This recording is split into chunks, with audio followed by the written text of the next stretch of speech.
Првите 4 од 4 ги добија код шега, но вчера металурзите се исправија пред најголемиот предизвик досега во Лига шампиони, големиот Kielce. Знаеја дека ќе биде тешко, неизвестно, борбено, но сепак веруваа дека ќе биде доволно за 5-ти триумф во низа на чудото од автокоманда. Не мора да ги изгубам гласот ако треба, а мора да најавам за победа. Рекоа уметниците, се пофали политичарот. Имам дури оригинален дрес, да се пофалам. Чие име? На еден од играчите. Татко му се збуни, но Жарновски джуниор ко отпушка. Моето презиме. Што ќе направиме денес?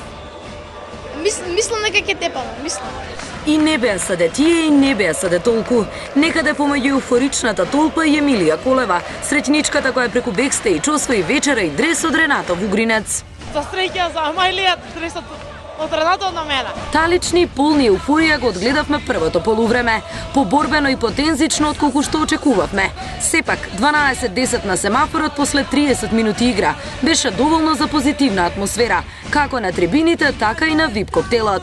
А таму, полскиот амбасадор. Ние сме сите тука, и полјаци, и македонци, игра е супер, Металург е шампион. Но и човекот кој од малскиот клуб Металург направи европски бренд. Ова станува веќе една светска состојба во еден спортски колектив, како пример, мислам, за другите спортови и другите луѓе.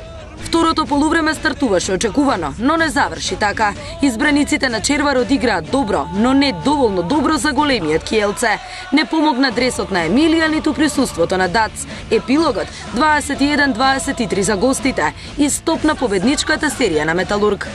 Казали su više htjenja i želje u obrani što smo mi trebali, ali nije tragedija, pokušat ćemo sljedeći tjedan to nadoknaditi. Jedino mi je žao zbog ovih predivnih ljudi i atmosfere koju su napravili da ih nismo počastili pobjedom.